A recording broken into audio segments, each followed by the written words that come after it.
Bienvenue dans une nouvelle aventure en Afrique du Sud. Donc je suis ici pour 3 semaines et là je vais vous emmener à la découverte d'un des parcs nationaux les plus grands de toute l'Afrique, qui est le parc Kruger. Mais juste avant ça, on va visiter le Blythe River Canyon. C'est le 3e canyon le plus grand du monde, après le Grand Canyon et un canyon également qui se situe en Namibie. Donc on va aller explorer tout ça et je vous montre toutes les étapes du voyage.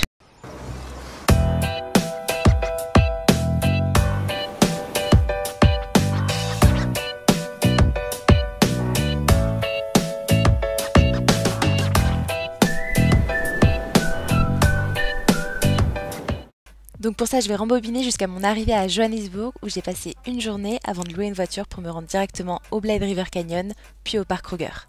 Je vous cache pas que les premiers kilomètres étaient un peu désertiques parce que c'est une région qui est très minière, mais au bout de quelques heures, les paysages et la végétation ont commencé à changer et là c'était magnifique.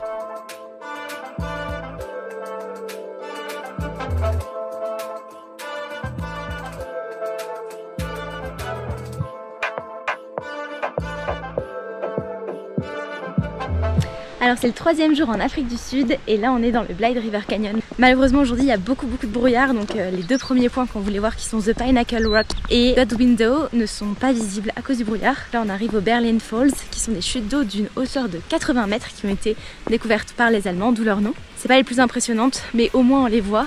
Et si on a un petit peu de chance après on ira au Lisbon Falls qui sont plus grandes.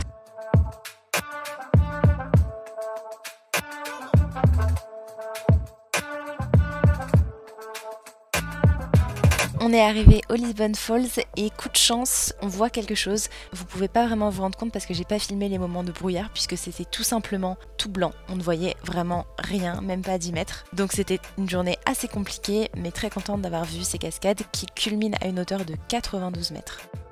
Et pour la petite anecdote, c'est à ce moment-là que j'ai perdu Drony qui a fait une chute de 80 mètres à cause d'une erreur. En fait, il n'avait plus de puissance donc impossible de le contrôler. Heureusement, on a réussi à le récupérer mais non sans mal. Et vous allez le voir dans la suite des épisodes, je l'ai refait voler une fois mais il s'est crashé de nouveau, donc je pense que pour le prochain voyage il faudra que je fasse une nouvelle acquisition de drone.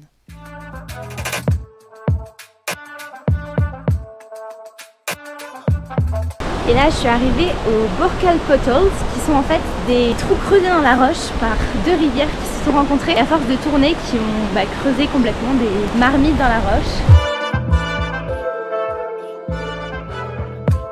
En fait dans le Blythe River Canyon, il y a une route principale et les points d'intérêt sont plutôt bien balisés parce qu'il y a à chaque fois des gardes à l'entrée. Les entrées sont payantes pour la plupart. Et ici c'est le plus gros site qu'on a vu depuis le début et c'est aussi celui où il y a le plus de monde.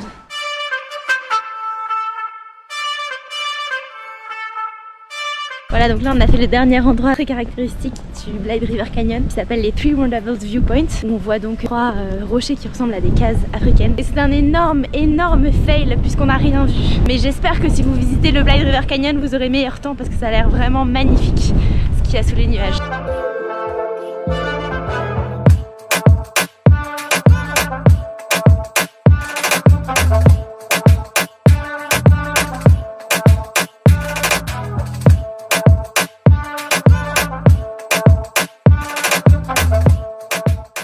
Après une bonne journée de route, je viens d'arriver au parc Kruger. Donc là en fait pour la première nuit c'est un petit peu à la route puisque on dort en tente. On va aussi faire un barbecue, on allait acheter tout le nécessaire. Dans les camps il y a des espèces de stores. On peut acheter de quoi faire ses provisions. Et en fait ce qui est bien c'est qu'on est juste en abord de rivière, alors elle est asséchée mais on voit quand même des traces d'éléphants.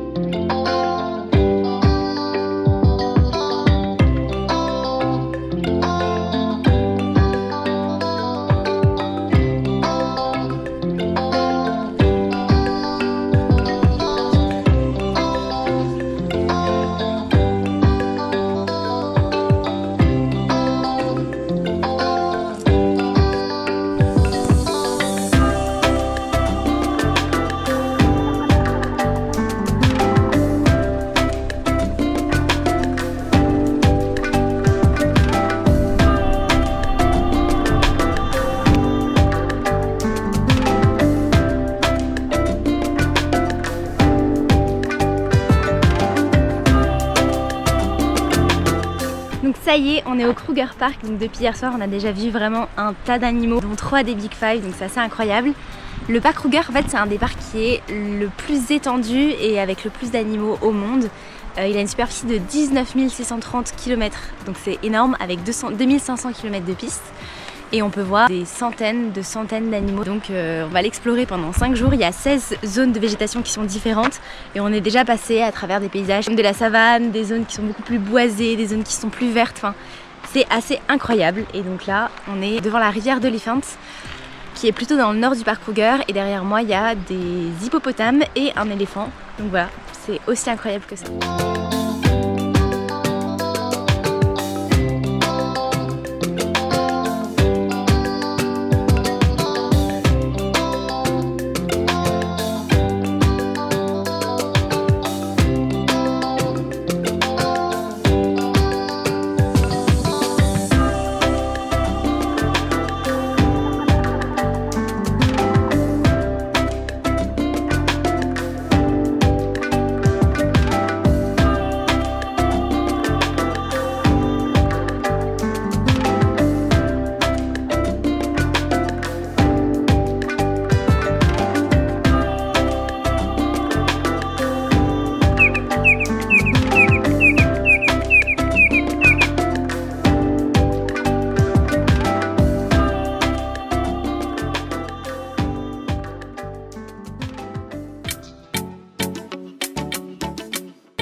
Donc deuxième jour dans le parc Kruger, là on est en train d'assister à un festin de hyènes qui viennent manger la carcasse du buffle qui a été tué hier par les lions. Donc on est exactement au même endroit où on a vu les lions.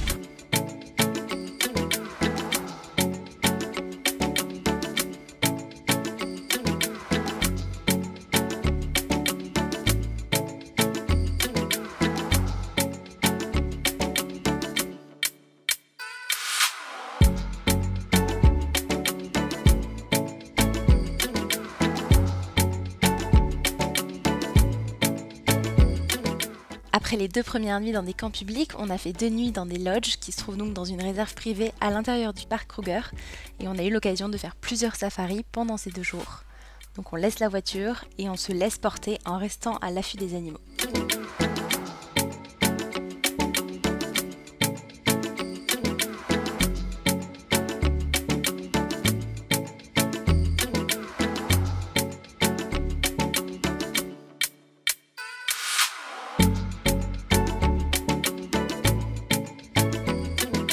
On a eu la chance de recroiser des lions et d'ailleurs je ne sais pas si vous le saviez mais ce sont les lionnes qui vont chasser les animaux et une fois que l'animal est à terre, les lions peuvent se servir en premier et s'il reste assez de nourriture, les lionnes peuvent se servir ensuite. Donc je pense qu'elles avaient le droit à leur pause bien méritée.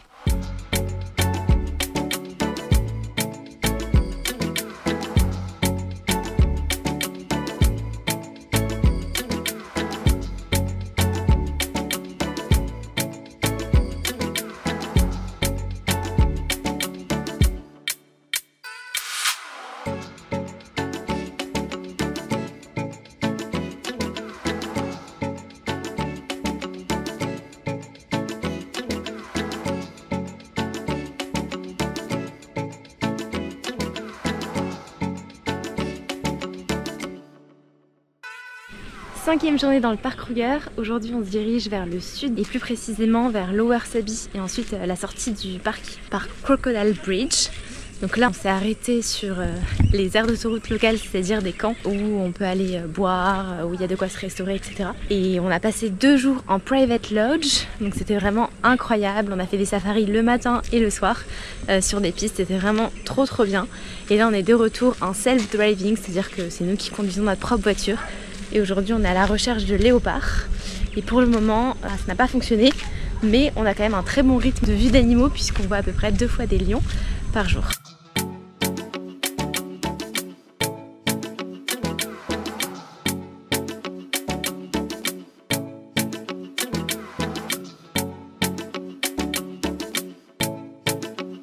C'est la fin de cette semaine incroyable au parc Kruger, donc c'est avec une certaine émotion qu'on dit au revoir au parc et à tous les animaux. Et on se retrouve dans une prochaine vidéo pour la suite du voyage dans les montagnes du Drakensberg. Abonnez-vous pour être sûr de ne pas la rater. Et si vous avez aimé la vidéo, vous pouvez mettre un petit pouce bleu, ça fait toujours très plaisir.